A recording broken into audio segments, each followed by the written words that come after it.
What do I do if it goes wrong? What do I need to do? This is a quality device full of protection, so don't worry about it.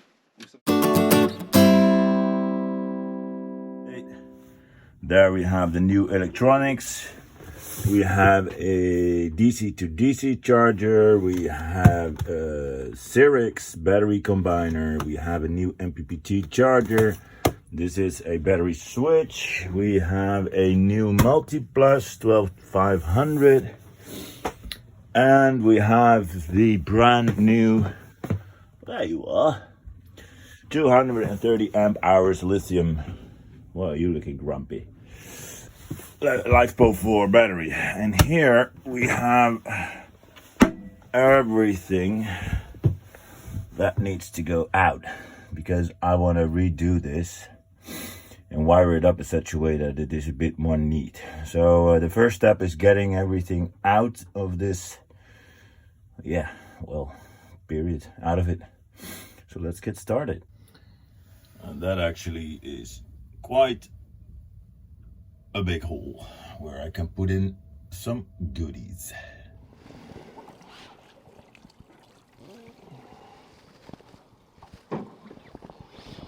So, hey guys, welcome back to another episode of sailing Wind Rose, or actually cleaning Wind Rose, because that is what I'm currently doing.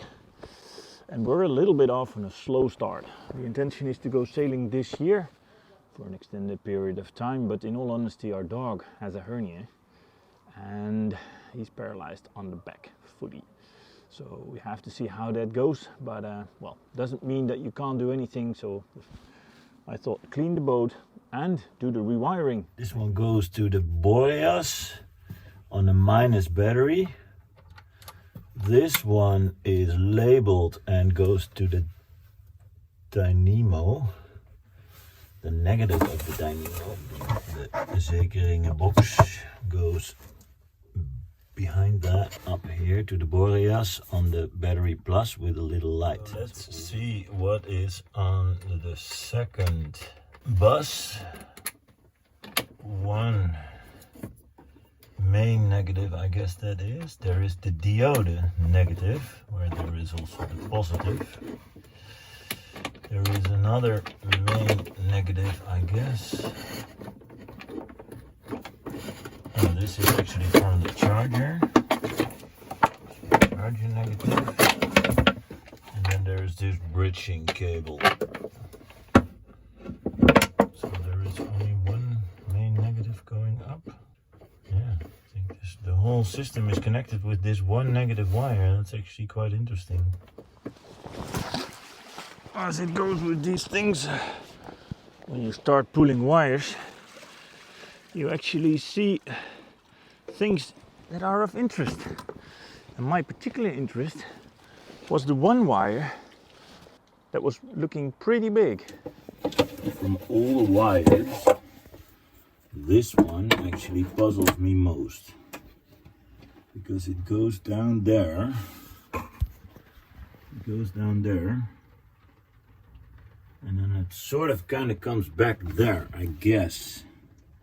But this is the switch to the engine, so it could also be that that is the alternator cable coming back, and that is the starter cable. That is what it is. As you might know by now, assumption is the mother of all bleep bleeps. So let's check where that cable goes, shall we? So this is actually the alternator cable. And as you can see, that is a bit of a weird connection. Well, that might work, but that would not be the way I would want to have it. Just pulled it off. With my hand! Okay, well, it's a 35mm gouge wire, and I think, yeah, I don't think this is... Well, let's fix this and check the other connections as well. Alright, got that one fixed again. Now there's a proper plug on it. I can reconnect it. And I also found there is a separate wire to actually start the alternator, but as this is going to be on the power, I can just wire that back to how it was. And in case you're wondering why I'm wearing the orange suit, it's raining. And to be honest, we are not having the best of summers up till now. It's been raining quite a bit. It's misty.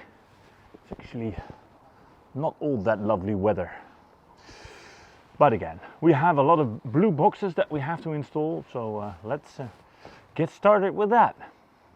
The 12 amp, 12 to 18 amp, not sure, DC to DC charger has quite a heatsink in the back. And in the manual it says don't mount it on something from wood, but that's what I have. So I'm gonna make a little extension plate so it's mounted on aluminum, and this is what I had left from the tri-lens, so how handy. So first step done. Separated. We have the placeholder with 4 holes, 2 holes for in the wood.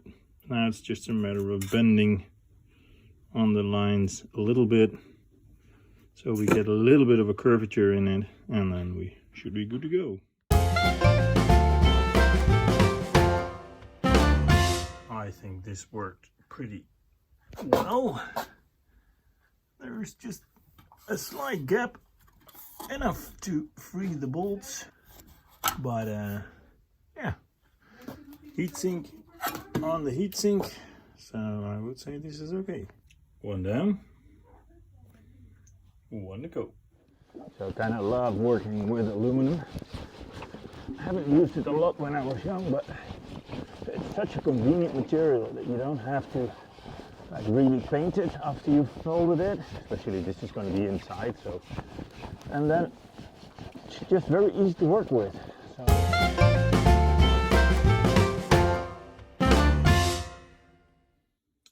Consider it done. On this one, I bolt down, obviously with sufficient clearance so the bolts are not touching the wood and thus resonate. On this one, as it is a little bit lower, I used, that we say, popnagels upside down to bolt it to it. So both are now free from the wood, and I think that would be good. Wow, this boat is dirty, man. But it's just like with the LiPo box, that didn't really fit in the beginning, so I had to make it fit. So it's incremental change. And the next step up is to actually make room for this box, because I decided not to have it like this, but to turn it. And therefore I need to cut a hole in the wood and also in the backing plate that goes in here, the plate that goes here. I need to cut in to create room for this angle. So that's what I'm going to do now, because this way I can't see the charger battery, I can't access it, so I have to get this out, and all the time that's just not convenient. I'm going to do some cutting, and for that, conveniently, I have my cutting machine connected to my Blue Eddy.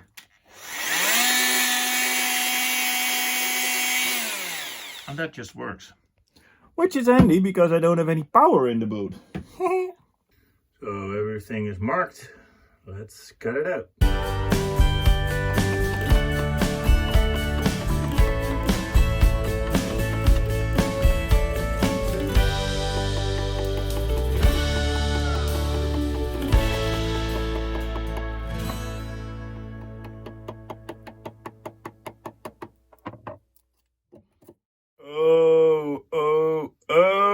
Oh, look at that.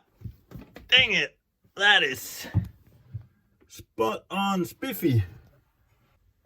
I can cut out exactly enough so it's like sort of stable in there. So really good, really happy with that. So I just need to measure now how high this is, and then making a cut in the door. This is the place that's going to be cut out.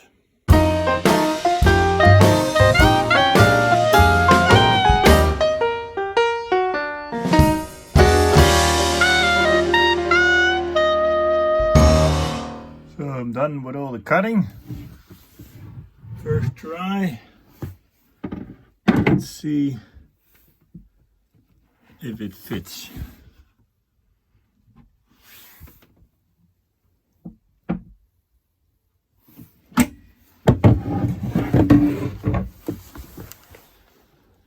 Not really.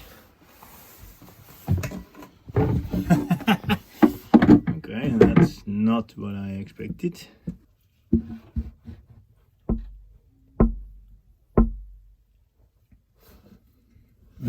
Looks my little shape here is too low. Let's check that. Okay, I made it spot on and now it's spot off. So let me give that another try. There we go, take two. Ooh. Ooh.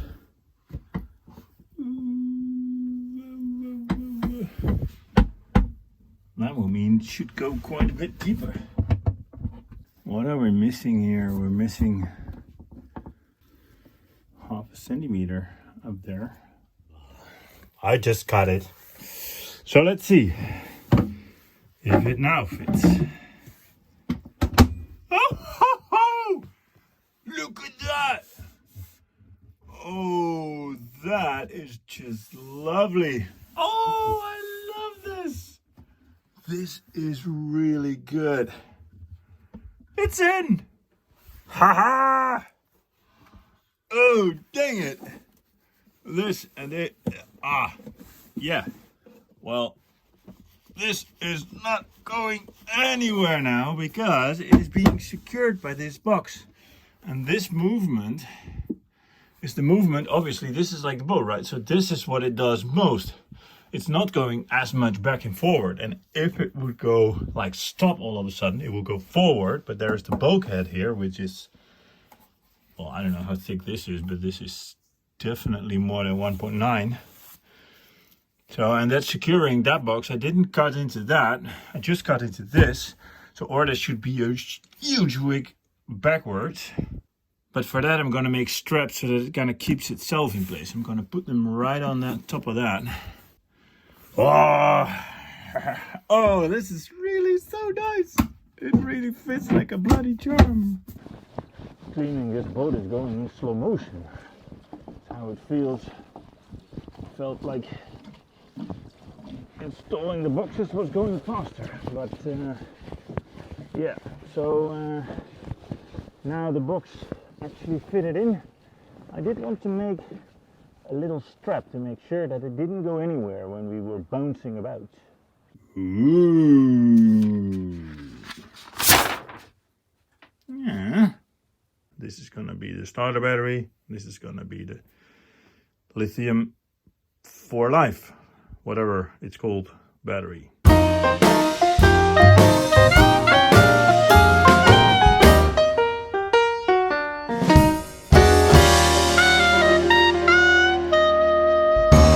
Done. But this is it.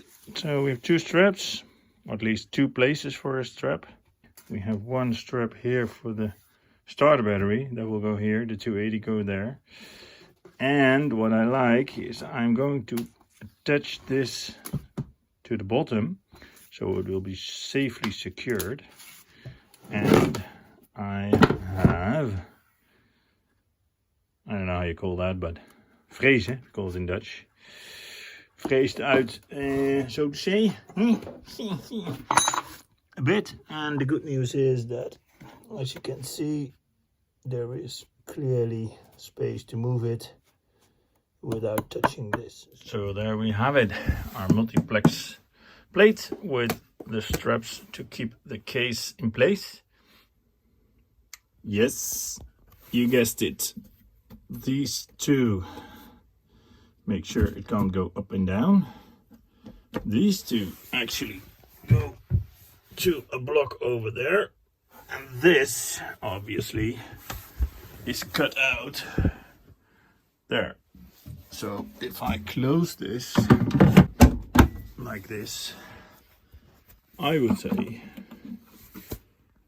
this is really not going anywhere.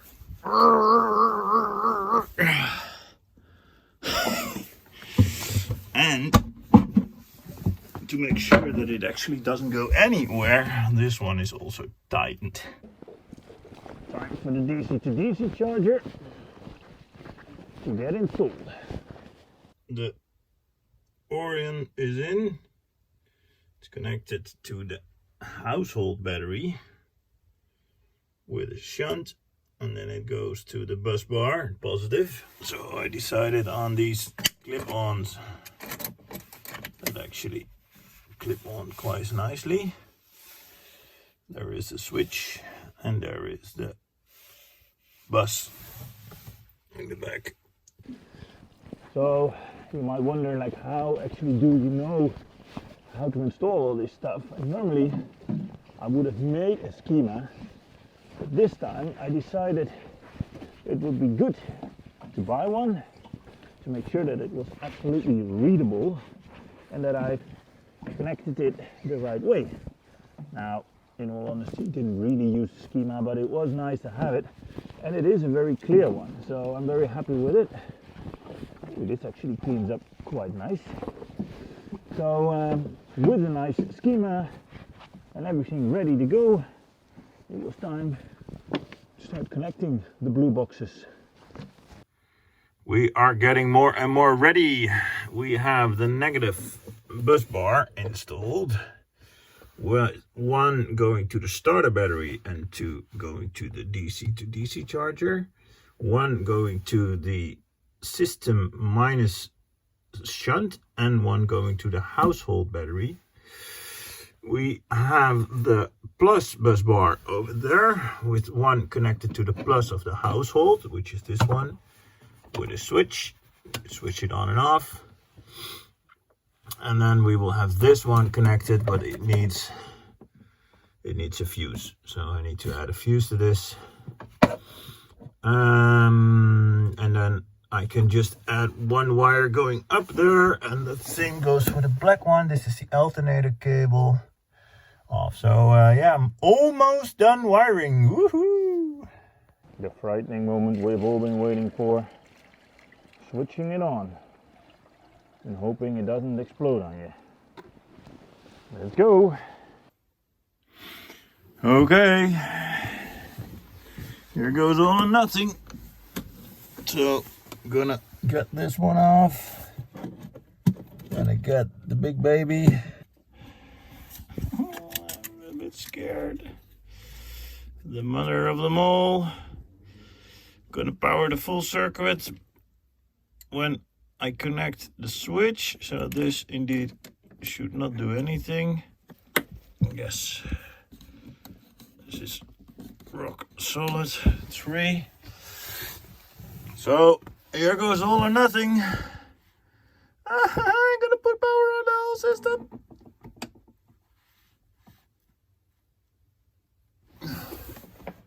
Okay. Yeah, I see a light. Wait a minute. Wait a minute. Lights on. Yes, it worked. We have light again. Oh, we have lights. Oh, that one still doesn't work. Well, that didn't work in the beginning, but this one works. We have light in the boat. Ladies and gentlemen, we have light back on the boat. Running out of lithium phosphor for life, whatever, batteries, non-explodable thingies. I am very happy with this. And I have to configure all the other boxes because that's it. But we have a light, so the system is back on. And well, I did not change anything on the switchboard. That has to be done. But the system itself is up and running with the lithium FOPO. I forgot the name. That's actually annoying. But yeah, it works. Woo! So it is obviously very nice to see that it works as designed, but there were 2 more boxes that needed to be tested. whether or not they were installed in the proper way. One was the DC to DC charger and the other one is actually the normal charger. And those both need to be configured. My dear friend Ignacio actually helped me. This is the grand moment, because we're gonna check whether or not the DC to DC charger is gonna work. So Ignacio, we are going to look at these two screens. Wow. Yeah. So actually, he's going to look if the motor explodes and then he's going to give a yell. Yeah. But look at these two screens because... Right, so we're going to want to see is what's going on at the shunt here in terms of voltage and current. And that is actually monitoring the starter battery and the voltage. So Excellent. That's good. So we know it's charging both. And here we're going to look at the DC to DC converter to see what it's doing. At the moment it's not doing anything because it's expecting the engine to be on. So we're going to test that the thing that checks the engine to be on actually works. Yes. And then it charges when it has to. Step 1, put the power on. Okay. And we're going to see what There happens. Well, nothing, which is normal. Sort of good, I guess. I think, yeah. Did I reconnect? Yes, I did. Okay. I'm going to start the engine. I'm looking at the alternator there. Make sure everything is okay. Right now. 4, 5, 6, 7, 8, 9, 10.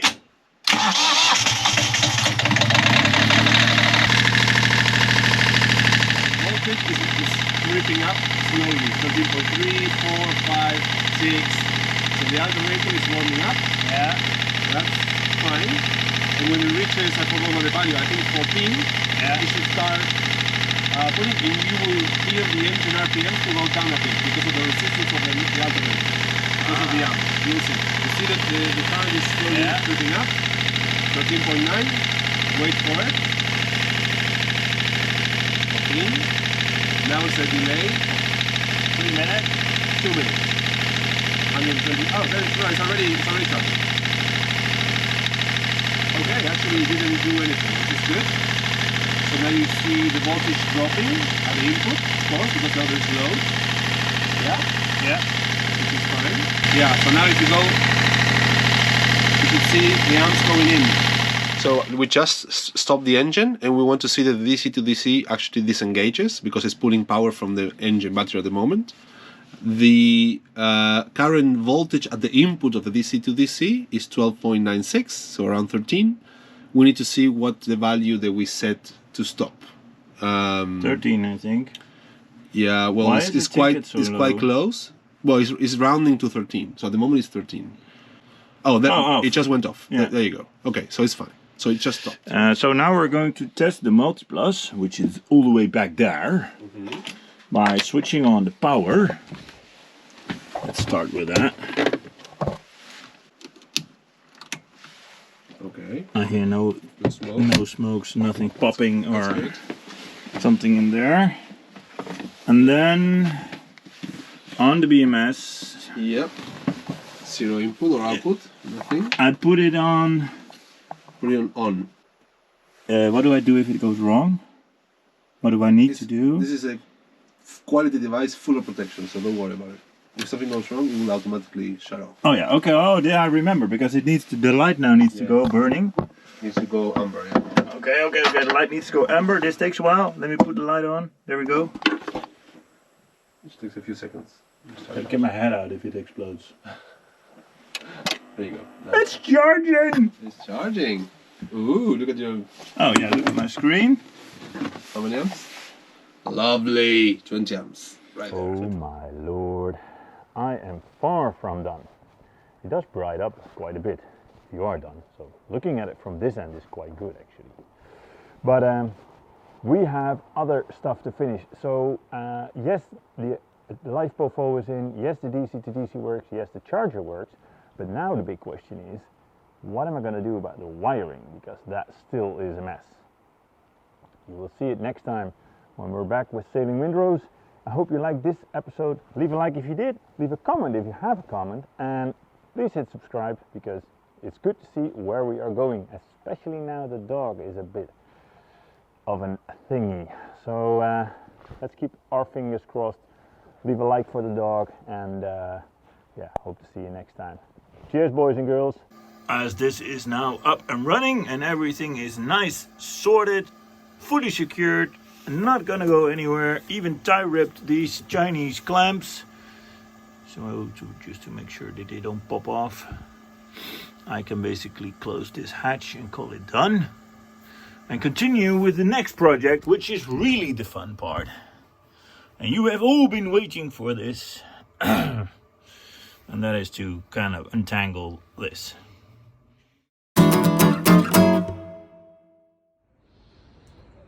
In Dutch we do have a saying which says, eer van je werk. And I guess that's what it is. Because it does look pretty damn good when it's clean. Yeah, baby.